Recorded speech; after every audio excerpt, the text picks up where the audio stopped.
వేదికను అలంకరించిన జనసేన పార్టీ అధ్యక్షులు,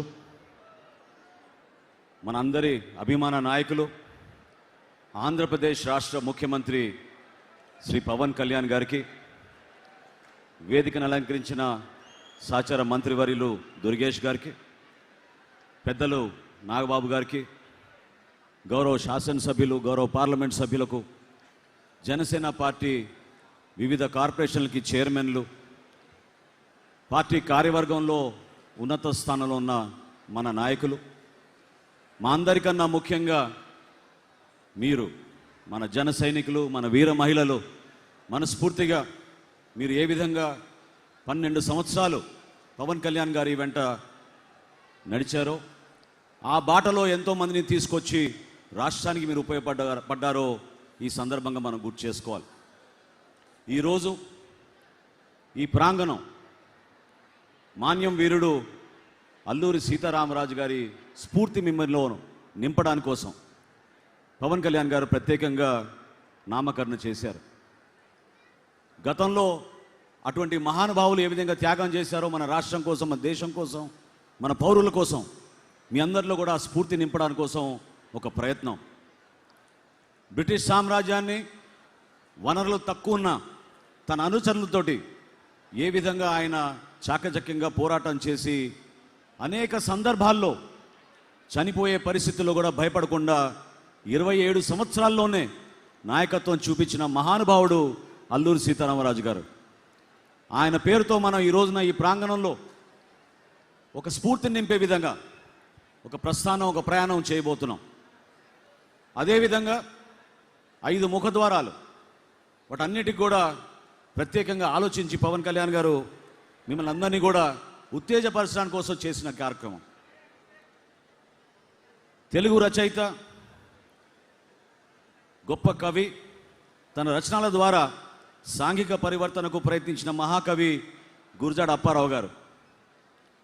ఆయన స్ఫూర్తి, ఆయన మన భాష పైన ఉన్న ప్రేమ, అభిమానంతో ఏ విధంగా మనందరి కోసం నిలబడ్డారో అది మీకు గుర్తు చేయడానికి కోసం ఈరోజు ఒక ముఖద్వారం ఆయన పేరు మీద కూడా పవన్ కళ్యాణ్ గారు నామకరణం చేశారు. అదేవిధంగా కోడి రామ్మూర్తి నాయుడు గారు, ప్రముఖ మల్లయోధుడు, బలశౌలి, ఆయన అంతర్జాతీయ స్థాయిలోనే మన రాష్ట్రానికి ప్రత్యేకంగా ఆ రోజుల్లో ఎంతో కష్టపడాల్సిన సందర్భాల్లో కూడా గొప్ప పేరు తీసుకొచ్చారు. అదేవిధంగా ఈరోజు కొంతమంది మాట్లాడుతున్నారు విశాఖపట్నం స్టీల్ ప్లాంట్ గురించి.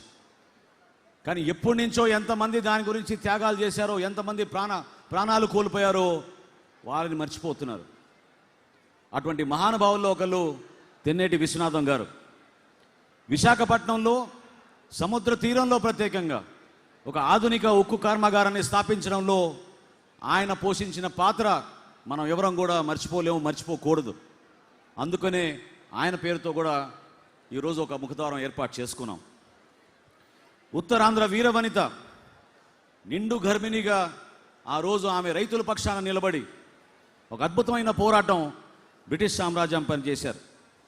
ఆమె మన వీరనారి గున్నమ్మ గారు.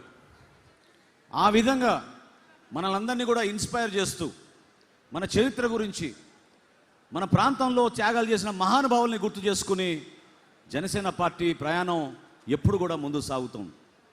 మీరందరూ కూడా ఆలోచించాల్సిన ముఖ్యమైన అంశాలు, మీలో ఒక కొత్త భావన వచ్చే విధంగా దేనికోసం ఈ ప్రయాణం అని తెలపాల్సిన బాధ్యత కూడా మన పైన ఉందని మన పార్టీ అధ్యక్షులు పవన్ కళ్యాణ్ గారు ఎప్పుడు చెప్తూ ఉంటారు. ఒక రిజిస్టర్డ్ పొలిటికల్ పార్టీ నుంచి జనసేన ఈరోజు ఒక రికగ్నైజ్ పొలిటికల్ పార్టీగా ఎదిగింది. దాని వెనక ఎంతోమంది కృషి చేశారు. ఇందాక యువత ఎంతోమంది మాట్లాడారు. నిన్న మొన్న జరిగిన సేనానితో జరిగిన ఆ కార్యక్రమంలో ప్రతి ఒక్క సామాన్యుడు, కార్యకర్త, వీరమహిళ ఏ విధంగా వాళ్ళు కష్టపడి పార్టీ కోసం నిలబడ్డారో, ఏ విధంగా పవన్ కళ్యాణ్ గారు వాళ్ళని గుర్తించారో గర్వంగా చెప్పుకోగలిగారు.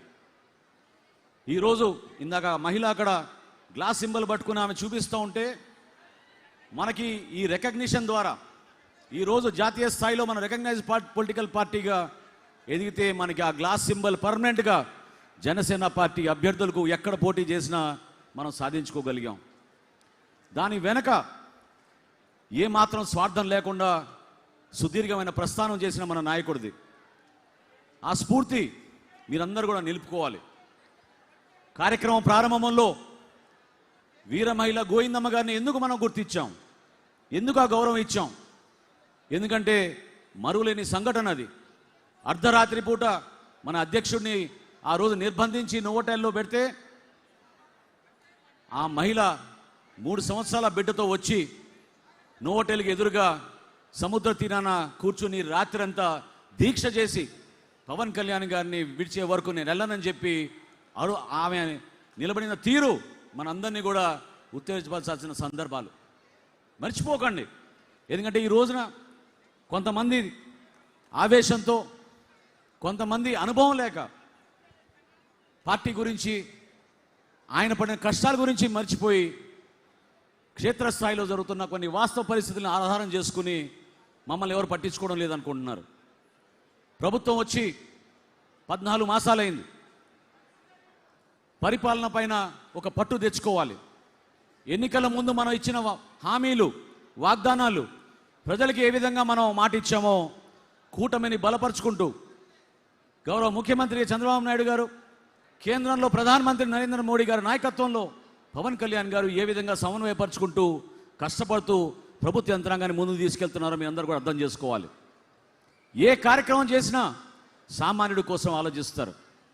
ఏ పథకం తీసుకొచ్చినా మీ అందరికీ ఉపయోగపడే విధంగా ఆలోచిస్తారు. ఎవరికి ఇక్కడ స్వార్థాలు లేవు.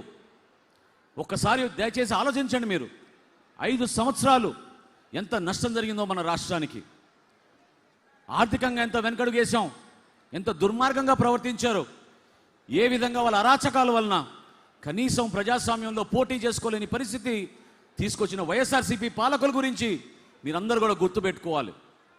ఒక్కొక్క సందర్భాల్లో మీ మెమరీ తక్కువ ఉండొచ్చు, కానీ మర్చిపోబాకండి. దయచేసి ఆంధ్రప్రదేశ్ రాష్ట్ర ప్రజలందరినీ కూడా నేను సవినీయంగా కోరుతున్నాను. ఏ రోజైనా సరే మీరు ఈ కూటమికి ఎందుకంత ఘన విజయం అందించారు, ఎందుకు మీరు మమ్మల్ని ఆశీర్వదించారు, దాని వెనక 5 సంవత్సరాలు జరిగిన ఆ అహంకారమైన పరిపాలన ఏ విధంగా ప్రతి కుటుంబాన్ని ఇబ్బంది పెట్టిందో దాన్ని మీరు మర్చిపోబాకండి.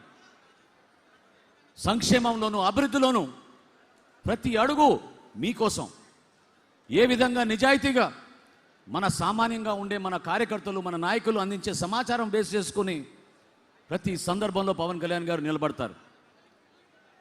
సోషల్ మీడియాలో జరుగుతున్న ప్రచారం, ప్రత్యేకంగా వ్యక్తిగతంగా దూషించే విధానం, దీన్ని మనందరం కూడా తిప్పికొట్టాలి. జన సైనికులుగా, వీర మహిళలుగా మీరు పడిన బాధలు, అవమానాలు బహుశా ఏ రాజకీయ పార్టీలో నాయకులకి ఆ విధమైన పరిస్థితి రాలేదు. కానీ మీరు నిలబడ్డారు, తట్టుకున్నారు. ఈ ప్రస్థానంలో మీరు కదలకుండా నడిచారు. మన వీర మహిళలకి జరిగిన అవమానాన్ని మీరెవరు కూడా మర్చిపోకూడదు.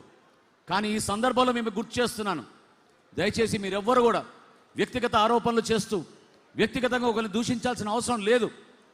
కార్యక్రమాల గురించి తెలుసుకోండి, మన పార్టీ చేస్తున్న కార్యక్రమాల గురించి సమాచారం తెప్పించుకోండి, వాటి గురించి మీరు మాట్లాడండి, బలంగా తీసుకెళ్ళండి. ఏ విధంగా మనం మన కూటమి ప్రభుత్వంలో భాగస్వాములుగా మనం అద్భుతమైన కార్యక్రమాలు చేస్తున్నామో అది అందరికీ తెలియజేయండి. ఇది మన బాధ్యత. అంతేగాని ఈరోజు నిన్న మేము రిషికొండకి వెళ్ళాం. ఇది చాలా ఆశ్చర్యకరమైన విషయం. 453 కోట్ల రూపాయలతోటి తన నివాసం కోసం ఖర్చు పెట్టుకుంటే ఒక మహానుభావుడు ఈరోజు పత్రికలో రాస్తారు, పైనుంచి పెచ్చులూడిపై పడిపోతే 4 అంగుళాల దూరం పడింది, అది కావాలని జరిపారు. అక్కడ నీళ్లు కూడా ఎక్కడి నుంచో వచ్చినట్టు ఒక పత్రికల్లో సగం పేజీ రాశారు ఇవాళ. అంటే ఇంతకన్నా దుర్మార్గమైన ఆలోచనలు ఉంటాయి చెప్పండి? మేము అక్కడ వెళ్ళినప్పుడు హడావిడిగా మేము పోయి 4 ముక్కలు ఎరగొట్టి నీళ్ళేసి ఈ విధంగా కట్టారని చెప్తామా? అంత అవసరమా? అసలు నువ్వు ఎందుకు 453 కోట్ల రూపాయలతోటి నీ సొంత ఇంటి కోసం ఖర్చు పెట్టావు చెప్పాలి జగన్మోహన్ రెడ్డి గారు. ఋషికొండలో పర్యావరణానికి జరిగిన నష్టం, రాష్ట్ర ప్రజల్ని మోసం చేసి ఏ విధంగా డబ్బుల్ని దుర్వినియోగం చేసి సొంత అవసరాల కోసం వాడుకున్నారో ప్రజలకి జవాబు చెప్పాలి. ఇటువంటి దుష్ప్రచారాలు కావాలని కొంతమంది మీడియాలో చేస్తున్న ప్రచారాన్ని కొట్టగలిగే శక్తి కేవలం మనకే ఉంది. మన జన సైనికులు, వీర మహిళలు, దయచేసి మీరు చేస్తున్న ప్రతి కార్యక్రమాల్లో పార్టీ అధ్యక్షులు పవన్ కళ్యాణ్ గారు ఇచ్చిన సందేశాన్ని మీరు తీసుకెళ్ళండి. ఎక్కడ కూడా పొరపాటు జరగకూడదు. ప్రజాస్వామ్యాన్ని పరిరక్షణ కోసం, ప్రజాస్వామ్యాన్ని నిలబెట్టడం కోసం, యువతకు ఒక అద్భుతమైన అవకాశం కల్పించడం కోసం పవన్ కళ్యాణ్ గారు ఏ విధంగా ముందు తీసుకొచ్చారో మీరు చూశారు. మీలోనే నాయకత్వం కావాలని కోరారు ఆయన. ఈరోజు కూడా నేను ఇందాక నా మీటింగ్లో అందరికన్నా ముందు మాట్లాడినప్పుడు ఒక మాట చెప్పాను.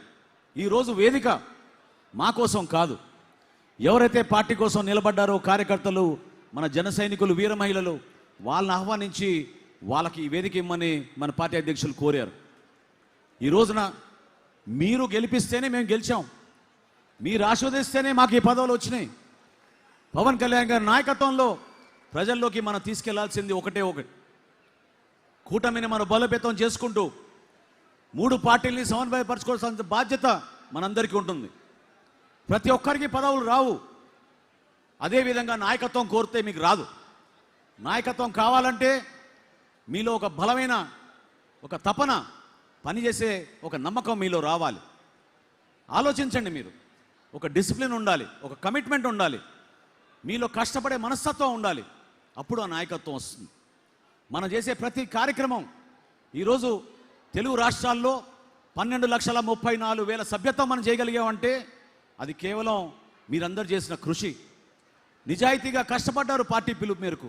మర్చిపోలేము ఆ సంఘటనలు. పార్టీ నుంచి మేము చేయాల్సిన కార్యక్రమాలు ఎప్పుడు కూడా మీకోసం అంకిత భావంతో చేసుకుని ముందుకెళ్తాం.